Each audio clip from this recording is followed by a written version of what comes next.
واغفر لنا ما مضى يا واسع الكرم يا رب بالمصطفى بلغ مقاصدنا واغفر لنا ما مضى يا واسع الكرم محمد سيد الكونين والثقلين والفريقين من عرب ومن عجم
Saudara Ahmad Yusuf dan orang tua yang lainnya yang hadir menuntut yang malam Senin di Mushola Al-Badru.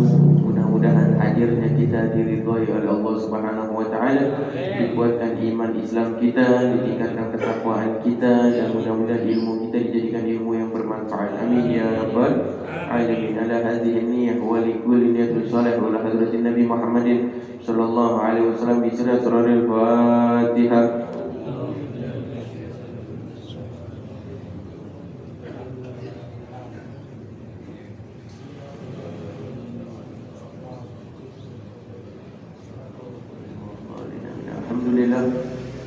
Puji syukur kita kehadirat Allah Subhanahu wa taala yang masih mengumpulkan kita di tempat yang insyaallah hadiyatan minnah wa zilah wa rahmatan nazilah.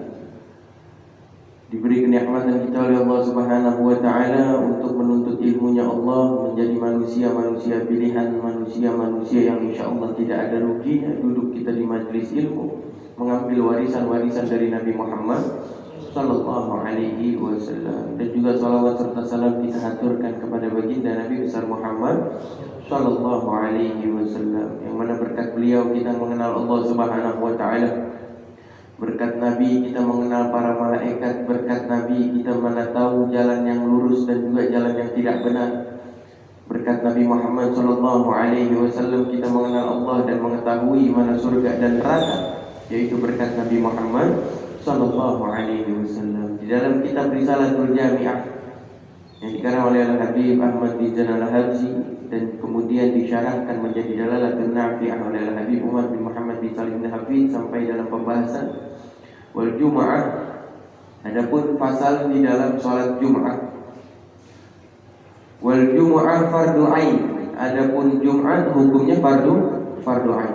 Dalam fikih ada fardu ain, ada fardu kifayah. Fardu ain itu diri kita wajib untuk menjalankan, udah nggak ada gantinya dah, nggak ada gantinya. Fardu kifayah itu tertuju kepada sholat jenazah. Sholat jenazah. Ada rombongan jenazah pengen nyolatin jenazah, datang ke musola sini. Kita belum sempet,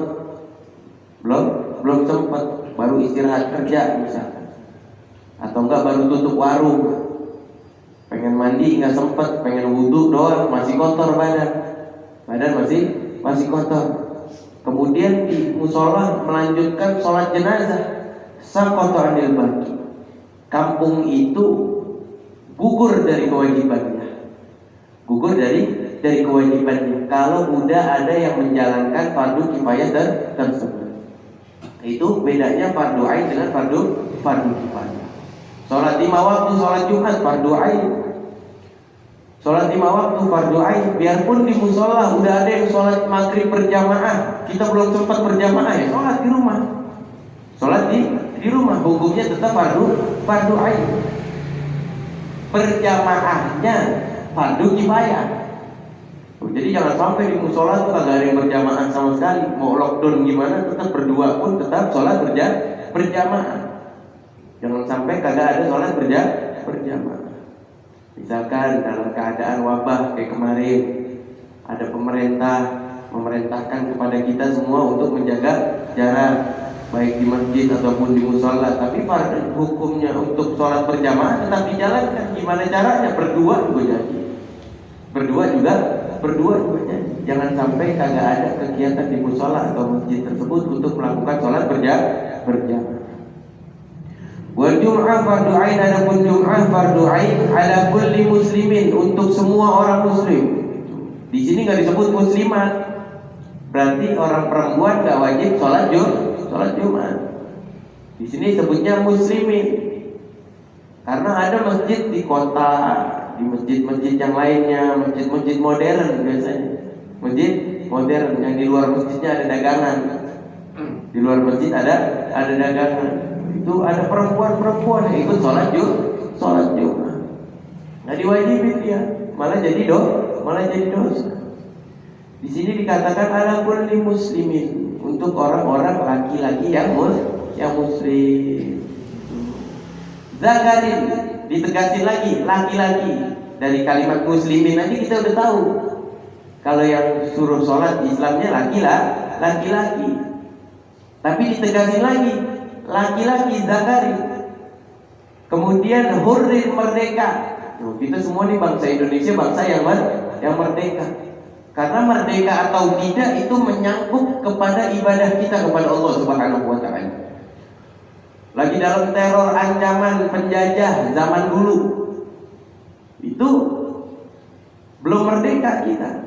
Masih namanya sholatnya sholat ihtiramil waqt atau sholatul harb, sholat penghormatan waktu atau sholat dalam keadaan perang. Saling menjaga. Tapi kan sekarang udah merdeka. Semuanya berarti diwajibkan untuk melakukan sholat Jumat. Hadir, ada dia di situ. Berarti nggak bisa sholat Jumat siaran online, kagak bisa. Hadir. Di sini dikatakannya hadir. Ikut dia takbiratul ihram bersama imam. Tuh, hadir. Bila uzrin syar'i, tidak ada uzur kecuali uzur syariat. Ada 2 uzur syariat untuk meninggalkan sholat Jumat, selebihnya tidak boleh. Makanya Allah katakan di dalam Quran pun seperti itu. Kalau datang waktu Jumat, zawarul bay', perdagangan tinggalin dulu. Yang lagi kerja istirahat kerja itu diberikan kalau di waktu Jumat ya buat Jumatan. Setelah Jumatan mau makan siang. Bila uzrin syar'i, tidak boleh uzur kecuali uzur dari syariat. Kal marad wal maqar, hanya 2. Yang pertama sakit yang benar-benar sakit, sakitnya parah. Makanya kita lagi di zaman wabah ini, wabah. Yang dilarang buat sholat Jumat yang sakit aja. Berarti itu menurut syariat. Kita nurutnya juga enak kalau kayak begitu. Jangan yang sehat juga dilarang sholat. Jangan yang sehat dilarang sholat. Kalau larangannya yang sakit dilarang sholat, itu berarti menurut syariat. Atau yang lagi terkena wabah dilarang sholat, itu bagus banget. Itu sesuai dengan syariat. Tuh, seperti itu. Kemudian wal matar, dan hujan. Tapi hujan ini bisa Zaman sekarang sih insya Allah bisa dicoret sebenarnya. Naik motor aja kagak kena hujan bisa pakai jas hujan.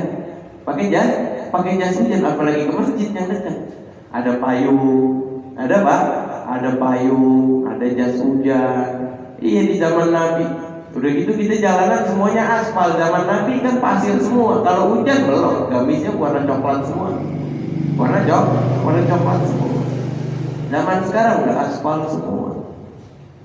Nah, seperti itu. Hanya dua uzur syariat yang bisa kita untuk gunakan untuk tidak melakukan sholat Jumat. Wa min syurutil Jumu'ah, adapun dari syarat-syaratnya Jumat yang harus kita ketahui, baik imam ataupun makmum, baik khutbah ataupun yang mendengarkan khutbah. Yang pertama, khutbatan, harus adanya 2 kali khutbah.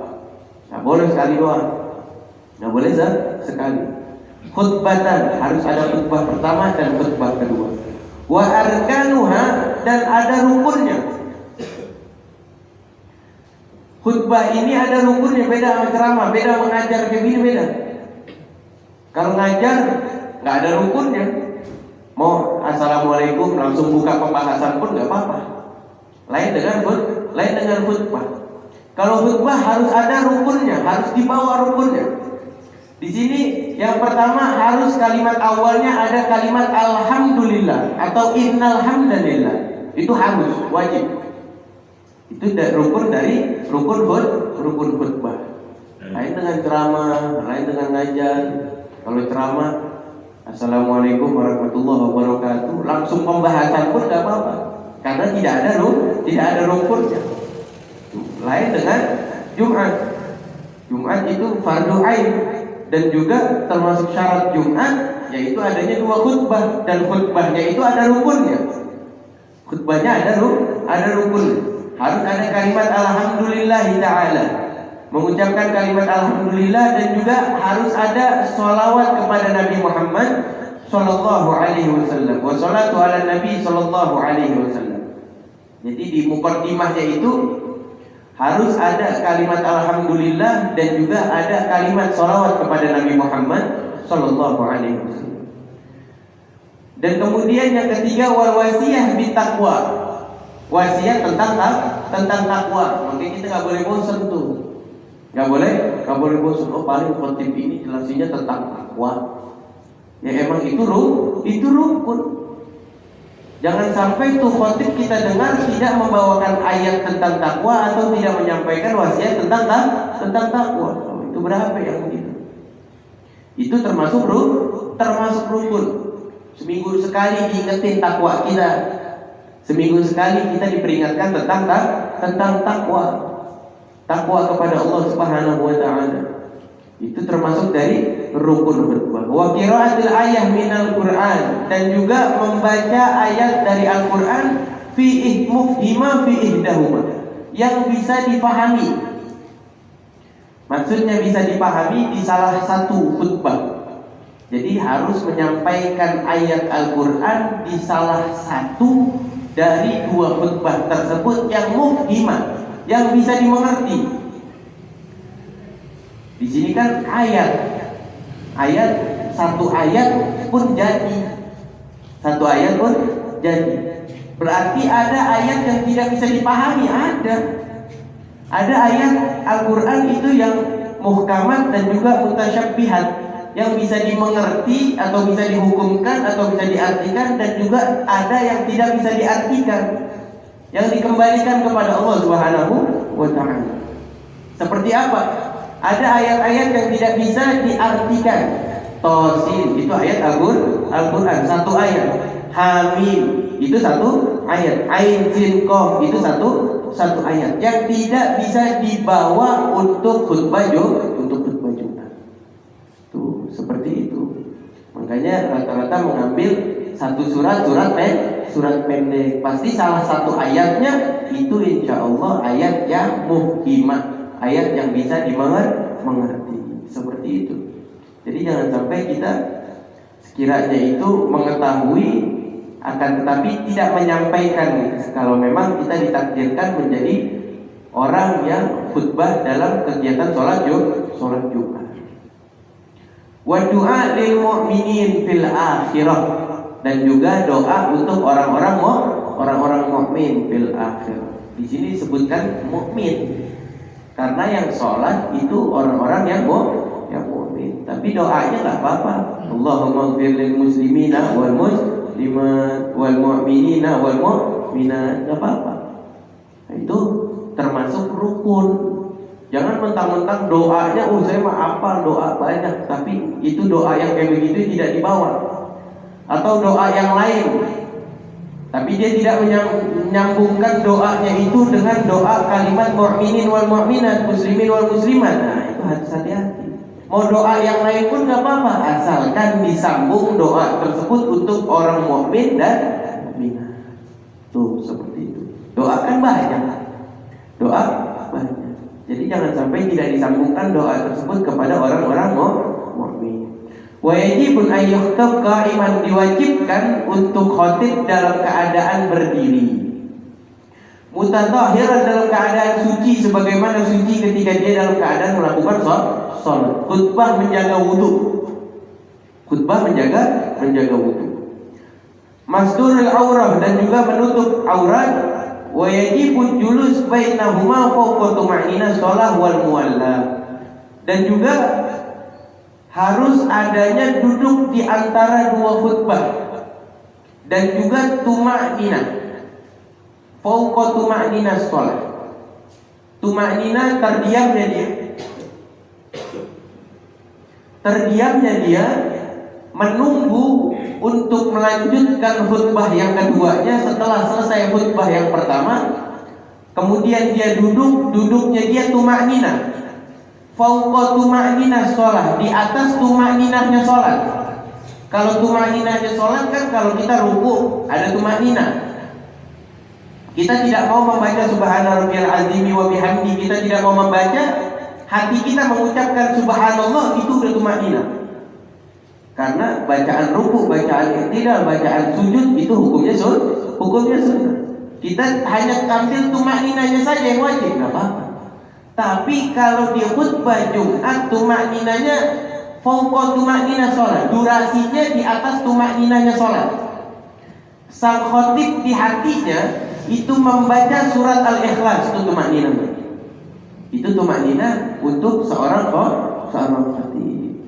Dia pengen menyiapkan teks yang kedua misalkan, ambil teks, siapin dulu. Setelah disiapkan, udah dipegang itu teks, diam tubuh dia, hati dia mengucapkan Bismillahirrahmanirrahim. Qul huwallahu ahad, Allahus samad, lam yalid wa lam yulad wa lam yakul lahu kufuwan ahad. Kalau emang sang Bilal udah selesai shalawatnya, dia berdiri kan.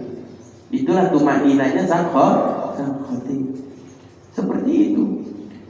Itu juga termasuk rukun dalam melakukan khutbah. Wal muwalla, dan langsung dari khutbah pertama duduk tuma'ninah, khutbah kedua langsung khutbah kedua, kemudian selesai langsung qomat, nggak diintar-intarin. Nah, itu langsung muwalla, itu langsung, jangan diintar-intarin. Jadi seperti itu susunannya. Jangan sampai sekiranya kita mengetahui, akan tetapi sekiranya itu kita dengan mengetahui ilmu bukan berarti kita mengoreksi sang khotib, bukan. Oh, ini khotib kagak ada doa buat mukmininnya nih, terus dia ambil mic nih, khotib tidak sah, bukan begitu caranya. Kalau kita mengetahui ada salah satu rukun yang tidak disampaikan oleh sang khotib, kita qadha zuhur sendiri. Jangan kita sampaikan itu kepada orang, itu khotib kagak sah itu. Tuh, bukan seperti itu. Mengetahui ilmu bukan untuk jadi penilai. Ilmu itu untuk mengoreksi diri kita. Ilmu itu untuk mengoreksi diri kita, bukan untuk menjadi penilai. Penilai itu hanya Allah Subhanahu wa ta'ala. Gak ada yang pantas menilai ataupun menerima atau tidaknya sholat seseorang, itu yang pantas hanya Allah Subhanahu wa ta'ala. Kita ada keraguan, itu sang khotib tadi tidak ada wasiat bitakwanya misalkan, itu untuk diri kita. Yang syak itu yang tidak sah untuk diri kita. Makanya kita qadha zuhur. Tuh. Agar aman ibadah kita kepada Allah Subhanahu wa taala. Bukan mengajak orang untuk menilai sang khatib kalau khatib itu tidak sah. Bukan seperti itu. Yang pantas menilai sah atau tidaknya, diterima atau tidaknya hanya Allah Subhanahu wa taala. Dan kemudian wa sholatul jamaah wa sholatul janazah fardu kifayah. Nah, tadi yang bagian sampaikan, adapun sholat berjamaah dan juga sholat jenazah itu hukumnya fardu kifayah. Masuk azan maghrib, musola sholat berjamaah. Kampung situ yang nggak sempat ke musola nggak wajib lagi berjamaah, tapi dia pengen sholat berjamaah ya nggak apa-apa. Datang ke masjid berdua misalnya, datang ke musola berdua, tapi imam udah selesai, dia berjamaah lagi di belakang nggak apa-apa. Dia datang 6:30 waktu maghrib, dia naik ke atas sholat berjamaah nggak apa-apa. Ataupun dia datang di waktu zuhur jam 1 siang. Kalau emang musolahnya ataupun masjidnya terbuka, dia mau sholat berjamaah nggak apa-apa. Itu sebagaimana ajaran dari Nabi Muhammad SAW yang selalu menjaga sholat berjamaah. Di rumah pengen sholat berjamaah bagus, sama anak. Syaratnya berjamaah kan syaratnya walaupun dua orang, nggak harus satu saf penuh. Nggak harus satu safar, berdua aja nih. Itu udah masuk dari sholat berjamaah. Wa sholatul janazah fardu kifayah, dan juga sholat jenazah hukumnya fardu kifayah. Wal aidan wal kusufan wal witir sunnah muakkadah. Adapun sholat dua id, kita membahas tentang sholat. Adapun sholat dua id, Idul Adha dan Idul Fitri. Wal kusufan, sholat kusuf. Kusuf itu sholat gerhana. Dua gerhana, berarti gerhana matahari dan gerhana bulan. Dan juga wal witir, dan juga sholat witir. Sunnah muakkad, hukumnya sunnah muakkad. Sunnah yang mendekati, pahalanya mendekati ke arah wajib, yang sangat dicintai oleh Allah Subhanahu wa taala. Yang tidak boleh kita remehkan, sunnah, tidak boleh. Karena berapa banyak orang yang diangkat derajatnya itu karena sunnahnya, bukan karena wajibnya. Karena dia menambahkan, kalau kita kerja kita 8 jam misalnya, lemburan jadi 10 jam, lemburan 2 jam, gajinya naik apa kagak? Naik. Itu udah pasti naik. Kalau kagak naik gaji nggak ada yang mau lemburan. Ya begitu juga sholat kepada Allah Subhanahu wa taala. Menjalankan wajib ya dapat pahala wajib, ditambahkan dengan sunnah ya berarti ada pahala tambahannya. Sebagaimana manusia yang sedang bekerja yang menjalankan lemburan. Tuh, lemburan 1 jam. Dapat lemburan dalam 1 bulan misalkan dapat 10 jam. 1 jam lemburan digaji 150. Kalau 10 jam berarti 1.500.000 tambahan. Begitu juga pahala dari Allah Subhanahu wa taala. Siapa-siapa yang menjalankan ibadah sunnahnya Nabi Muhammad sallallahu alaihi wasallam. Wa kadza rawatibus shalah, dan juga seperti itu sholat rawatib, hukumnya sunnah muakkad. Ada ba'diyah, ada qabliyah yang harus kita jalankan. Wa duha wa tarawih sunnah laha fadlun wa thawabun adim. Adapun sholat duha wa tarawih itu hukumnya sunnah, akan tetapi pahalanya sangat agung, pahalanya sangat besar. Di waktu duha orang-orang lagi pada sibuk dengan dunianya, kita sibuk dengan Allah. Makanya pahalanya besar, anggarannya anggarannya besar, orang disiapkan oleh Allah Subhanahu wa taala. Dan juga sholat tarawih hukumnya sunnah. Itu berada di dalam bulan suci Ramadan, yang mana Allah Subhanahu wa taala sangat senang dengan hambanya yang memperbanyak ibadahnya ketika masuk bulan suci Ramadan. Ada yang sholat tarawih, ketika sholat tarawih masuk di 20 dia langsung pulang, nggak apa-apa. Dia nggak mau ikut witir, karena witir itu menutup sholat. Witir itu menutup sholat. Kalau di Yaman sana, Al Habib Umar bin Hafid, beliau tarawih itu 63 rakaat. 63 rakaat. Bukan berarti dalam satu kali sholat langsung dalam satu musola sholat 63 rakaat, tidak, bukan seperti itu. Beliau ketika sholat itu pertama di musola beliau, musola Ahlul Bisa di pondok.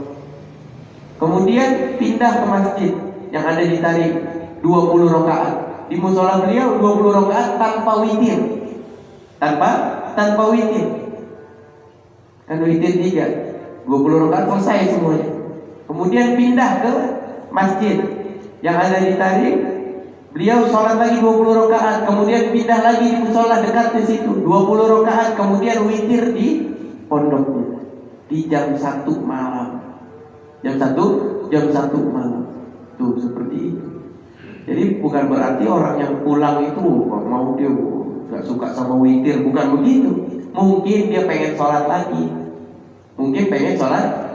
Karena kalau udah ditutup, kalau udah melakukan sholat witir, udah ditutup, udah nggak ada sholat lagi. Nggak bisa dia melakukan sholat tarawih lagi atau melanjutkan sholat lagi, sholat sunnah apapun, karena udah ditutup dengan witir. Tuh seperti itu. Jadi kalau emang sekiranya masuk bulan Ramadan nanti kita, tapi bukan berarti nanti semuanya bubar waktu witir, bukan.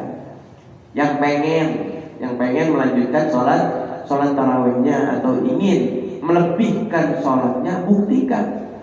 Kalau emang saya tidak melakukan sholat witir di musola, saya benar-benar sholat di rumah, saya lanjutkan, buktikan, nggak apa-apa. Nah, kali pengen pahala lebih dari Allah Subhanahu wa taala, yang mana Allah sangat senang bagi siapa-siapa yang menambahkan ibadahnya dengan ibadah nawafil, akan diangkat derajatnya oleh Allah Subhanahu wa taala. Wallahu taala a'lam. Mudah-mudahan Allah Subhanahu wa taala menguatkan iman Islam kita, meningkatkan ketakwaan kita, meningkatkan kecintaan kita, dan ilmu kita dijadikan ilmu yang bermanfaat. Dan apabila ada keluarga kita yang sakit, ya Allah angkat penyakitnya, angkat musibahnya, dan keluarga kita yang sudah dipanggil oleh Allah Subhanahu wa taala di lapangan kuburnya, dijadikan kuburnya raudhah min riyadil jannah. Dan kita yang masih hidup, ya Allah matikan kita dalam keadaan husnul khatimah, matikan kita dalam keadaan husnul khatimah, matikan kita dalam keadaan husnul khatimah. Ya Allah bangkitkan kita di bawah benderanya baginda Nabi besar Muhammad sallallahu alaihi wasallam. Ala hadhihi niyyah wa li kulli niyatin salih wa hadratin Nabi Muhammadin sallallahu alaihi wasallam bi sirri al Fatihah. A'udzubillahi minasyaitonir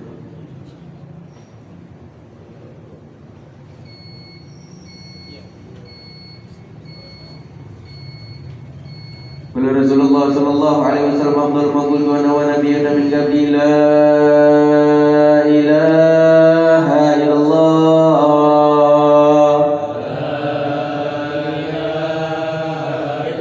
la ilaha illallah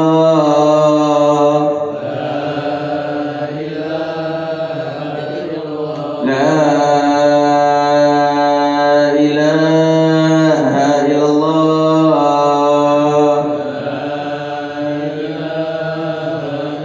Muhammadur Rasulullah sallallahu alaihi wasallam. Allahumma bihaqil Fatihah bi karamatil Fatihah bi syafaatil Fatihah wa bi mu'jizatil Fatihah ya farijal ham ya kashifal gham ya man yati ya firwarham ya rabbi bil musafa bali ma qasidana wa ighfir lana ma madhiya wa sil karami wa sallallahu ala sayyidina Muhammadin nabiyyi wa ala alihi wa sahbihi wasallam walhamdulillahi rabbil alamin.